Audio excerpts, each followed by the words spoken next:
Hello, and thanks again for joining me. Tonight's message I've entitled, Taking Action.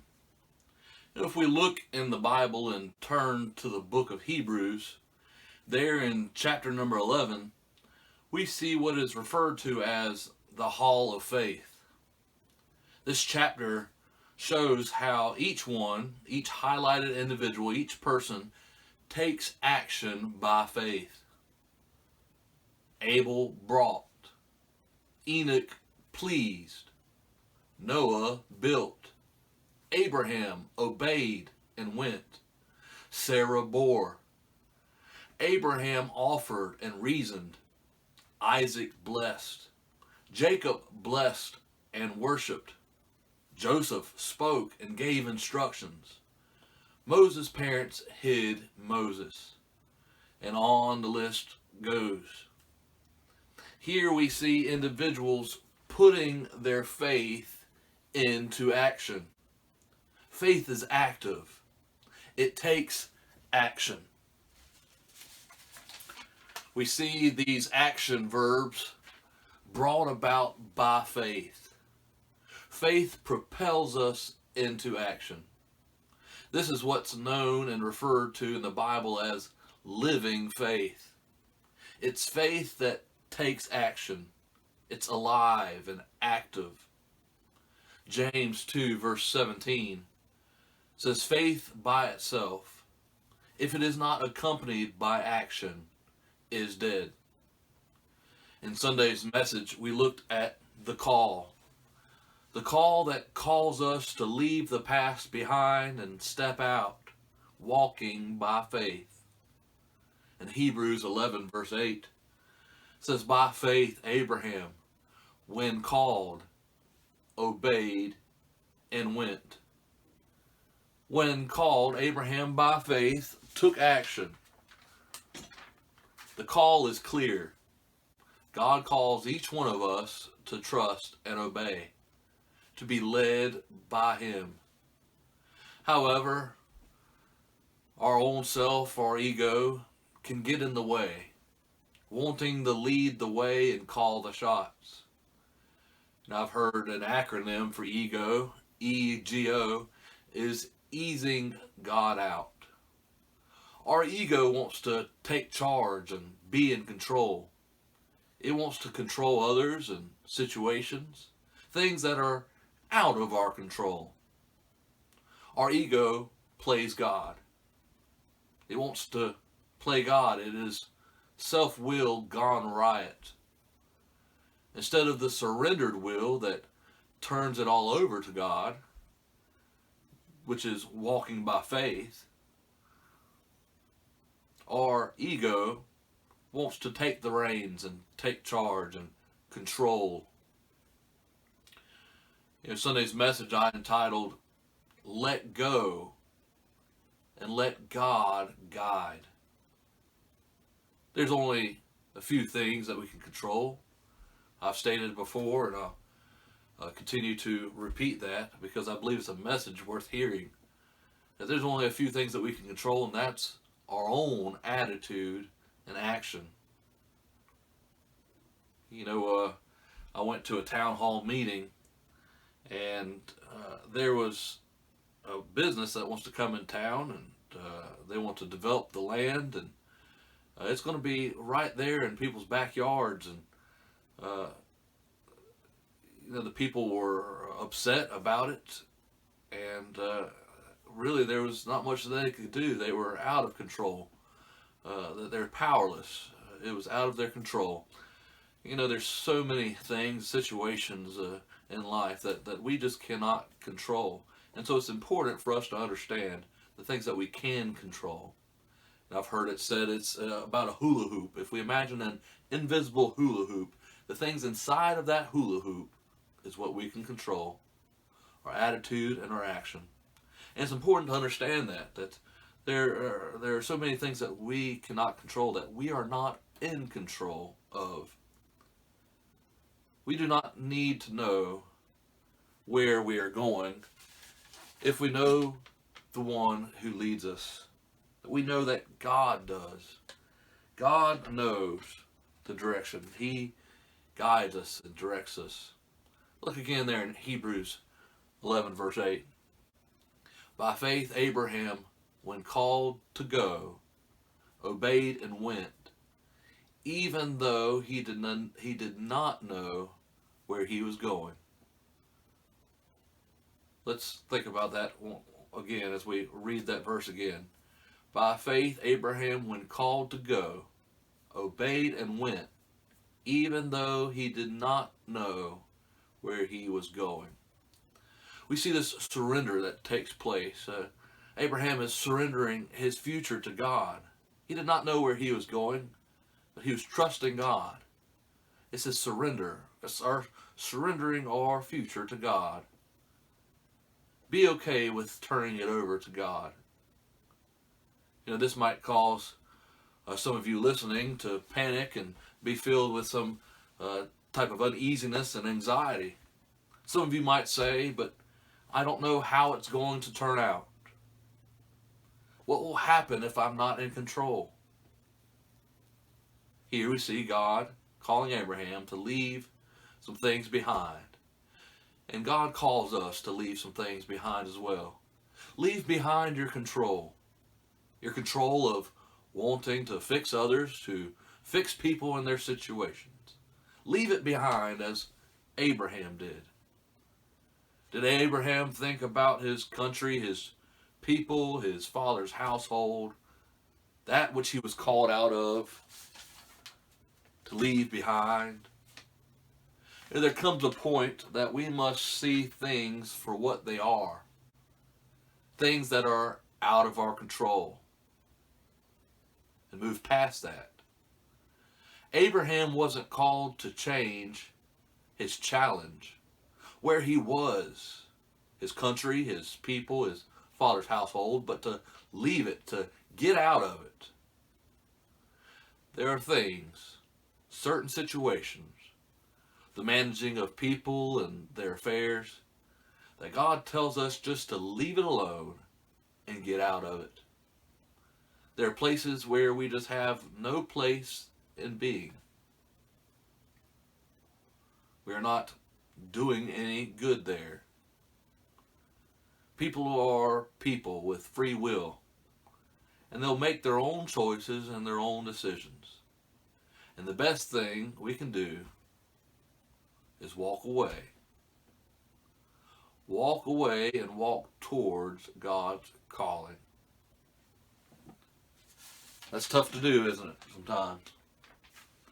Even when we see people going in the wrong direction, we can give them wisdom and advice if they come to us and ask.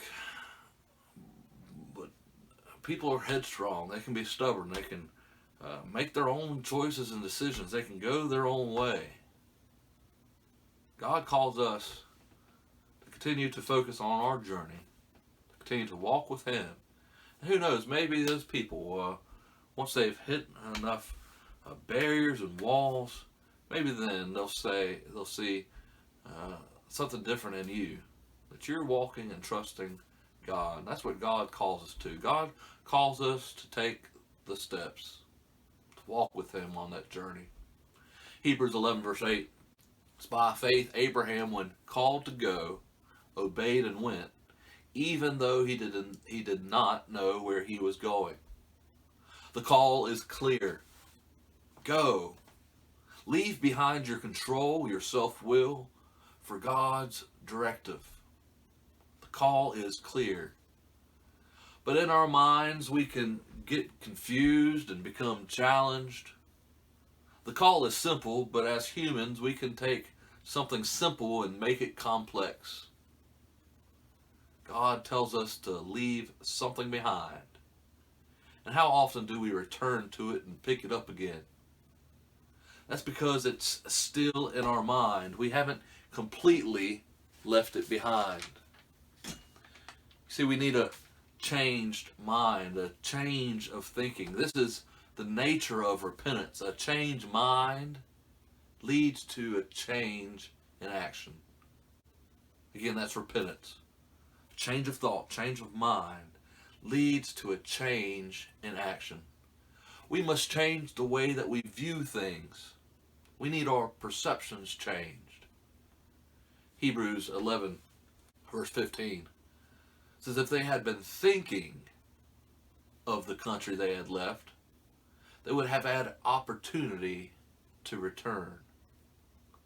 How can you leave the past behind and live in the present when you are still thinking of the past? You know, it's dangerous driving a car forward when you are looking in the rearview mirror. There are some things we say we are not going to do.